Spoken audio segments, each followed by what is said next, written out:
नमो शीतला देवी नमः। शीतला देवी जो पार्वती जी का ही स्वरूप है। शीतला देवी हमें अलग अलग बीमारियां जो हमारे त्वचा में होती इससे हमें बचाती है। शीतला देवी की पूजा होली के 7 दिन बाद की जाती है। होली के 7 दिन बाद शीतला पूजते हैं। शीतला माता की पूजा को बासोड़ा भी कहते हैं। इस बार बासोड़ा 22 मार्च को है, शनिवार के दिन। शीतला अष्टमी में हम लोग एक दिन पहले पूरी रसोई को साफ करके, अपनी पूरी रसोई घर को साफ करके शीतला अष्टमी में हम सप्तमी के दिन, और जिनका बहुत बड़ा घर होता है, बहुत परिवार वाले होते हैं, वो बहुत पहले से थोड़ा थोड़ा खाना बना के रखते जाते हैं।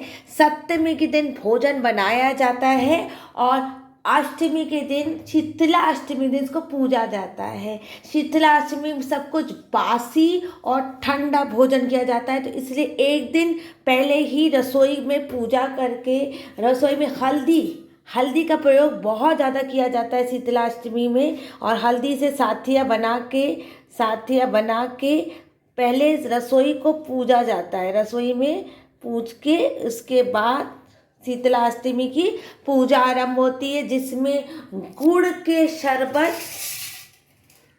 शरबत के आटा डाल के गुलगुला और दही और पूड़ी, उसके बाद सब्जी और चावल, आपके सब्जी कोई भी बनाइए वो आपके ऊपर है। और चावल और गुड़ से बना हुआ गुलगुला और शरबत और चावल, और ये सबसे ज़्यादा ज़रूरी होता है शीतला पूजा में। बासी भोजन को कैसे बचाया जाए, बासी भोजन का बहुत ज़्यादा महत्व होता है शीतला अष्टमी में। इसमें पोहे, गुलगुले जो गुड़ और आटा से बनते हैं, और पूड़ियाँ, ये हम लोग सप्तमी के दिन ही बना के रख लेते हैं। और अष्टमी के दिन मंदिर जाके हम लोग पूजा करते हैं माता शीतला की, जिनको सब कुछ ठंडा भोग किया जाता है, बासी भोग किया जाता है। इस पूजा से ये महत्व आता है कि हमें भोजन का महत्व समझना चाहिए, और बासी भोजन का खाने से हमारे जो आसपास की गर्मी है वो भी शांत होती है, बासी और ठंडा भोजन खाने से। और भोजन की कभी अवहेलना नहीं करनी चाहिए। दही का बहुत ज़्यादा ही उपयोग होता है। सबसे ज़्यादा बड़ी सामग्री होती है दही ठंडक देता है। और दही से कहते रात भर दही और चावल को डाल के एक करवा भी बनता है। और दही सबसे विशेष सामग्री में आता है शीतला अष्टमी की। चैत्र मास की कृष्ण पक्ष की अष्टमी, शीतला अष्टमी की सबसे बड़ी सामग्री में आता है घर का शुद्ध दही। शीतला पूजा। जय जय जय शीतला माता। शीतला माता शीतलता पहुंचाती है।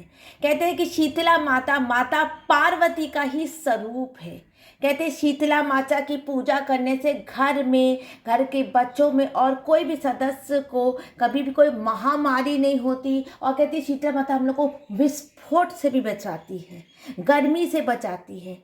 होलिका दहन के बाद जो गर्मी हो जाती है, और जो गर्मी और सर्दी में जो हमारे ये त्वचा के रोग और ये सब रोगों से हमें शीतला माता बचाती है। तो शीतला माता की पूजा है चैत्र महीने की कृष्ण पक्ष की अष्टमी के दिन। सप्तमी के दिन हम भोजन बनाते हैं, और अष्टमी के दिन ठंडा बासी भोजन। कहते हैं बासी भोजन का भी महत्व होता है, भोजन की महत्वता होती है, इसलिए भोजन की महत्वता बताने के लिए भी शीतला पूजा की जाती है। शीतला पूजा के दिन सब कुछ ठंडी चीज भोग की जाती है, कुछ भी गर्म चीज माँ को उस दिन हम लोग घर में चूल्हा और ईंधन नहीं जलाते। जय शीतला देवी नमः। आज मैं आपको सामग्री बताने जा रही हूँ कि शीतला पूजा में आपको सामग्री क्या क्या लगेगी। जहाँ पर होलिका दहन होती है वहाँ पर भी बहुत लोग चौराहे में शीतला पूजा करते हैं। कोई पत्थर या तो फिर घर के सिलबत्ते को भी कहते हैं वो शीतला माता का स्वरूप होता है। वहाँ पर भी बहुत लोग होते हैं। अलग अलग क्षेत्र में, अलग अलग प्रांत में अलग नियम के साथ और अलग अलग सामग्री के साथ पूजा होती है। शीतला पूजा में जो हमारे यहाँ सामग्री होती है मैं आपको बताना चाह रही हूँ। पहले हमारे यहाँ सबसे ज़रूरी होता है शीतला पूजा के दिन बासी भोजन। बासी भोजन सबसे ज़्यादा ज़रूरी होता है। एक दिन पहले हम भोजन बना के रख लेते हैं। सप्तमी के दिन और अष्टमी के दिन पूजते हैं तो उसमें सबसे ज़्यादा पूड़ी और मीठे गुड़ के गुलगुले, पोहा जो भी आप लोग उसको कहते हैं, पूड़ी और गुलगुला। उसके बाद पूजा में जो जो सामग्री आपको लगेगी, अगर आप चौराहे या पत्थर के पास पूजा कहीं कर रहे हैं तो आपको उपला लगेगा, उपले लगेंगे। उपले के साथ आपको लगेगा इस पूजा में कंकु, हल्दी, अक्षत। हल्दी का बहुत ज़्यादा प्रयोग होता है शुभ चिन्ह बनाने के लिए। सातव जल का एक बड़ा सा पात्र लगेगा, माता रानी को सींचने के लिए, माता रानी को जल चढ़ाने के लिए लगेगा। मिट्टी के पात्र लगेंगे, मिट्टी के पात्र में गुड़ लगेगा। मिट्टी के पात्र में आपको गुड़ का शरबत और बहुत सारा गुड़ का शरबत होता है। गुड़ का शरबत माँ के ऊपर चढ़ाया जाता है। चने की दाल,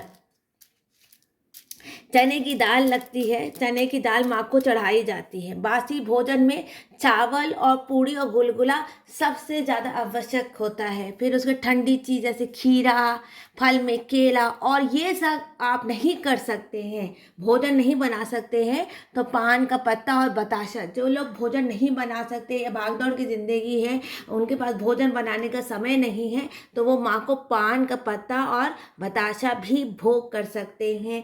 उसके बाद माँ को चढ़ाने के लिए आपको उपवस्त्र में ये लगेगा, कलावा लगेगा और साथ में लगेगा सुहाग की सामग्री। सुहाग की सामग्री तो मैं आपको फिर से सामग्री समझा देती। बासी भोजन रहेगा, एक दिन पहले सप्तमी के दिन आप बासी भोजन बना लेंगे, जैसे पूड़ी और गुलगुला सबसे ज़रूरी होता है। उसके साथ चावल होता है, चना, गुड़ का शरबत, खीरा, केला और कलावा माँ को, और सुहाग की सामग्री माँ को चढ़ाने के लिए हल्दी बहुत ज़्यादा आवश्यक होती है शीतला पूजा करने के लिए। शीतला माता पार्वती का ही एक स्वरूप है। ये हमें ये चीज़ सिखाने के लिए होती है कि हमें बासी भोजन का भी उपयोग करना चाहिए। बासी भोजन का भी हमें भोजन की महत्व समझना चाहिए। बासी भोजन भी आप उसका अपव्यय नहीं करना चाहिए। और शीतला माता की पूजा से हमें ठंडक पहुंचती है। होलिका दहन के बाद जो गर्मी हो जाती है, शीतला पूजन से वो ठंडक पहुंचती है। आप सभी को शीतला पूजा की बहुत बहुत शुभकामनाएं। और अगले वीडियो में शीतला पूजा करके दिखाऊंगी। हम लोग शीतला पूजा मंदिर में करते हैं, लोग अलग अलग जगह होलिका दहन के पास बहुत लोग शीतला पूजा करते हैं। बहुत लोग सिलबट्टे को भी शीतला माँ का स्वरूप मान के वहाँ पर पूजा करते हैं। तो आपने ये पूरी सामग्री आपने देख ली, गुड़ का शरबत, खीरा, केला, उपले, ये गुड़ का शरबत और बासी भोजन सबसे ज़्यादा ज़रूरी है शीतला पूजा में।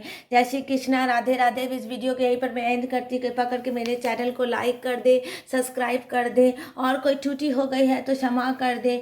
और ऐसे और पूजा के वीडियो देखने के लिए प्लीज़ मेरे चैनल को सब्सक्राइब कर दे, लाइक कर दे, कमेंट कर दे। जय श्री कृष्णा, राधे राधे।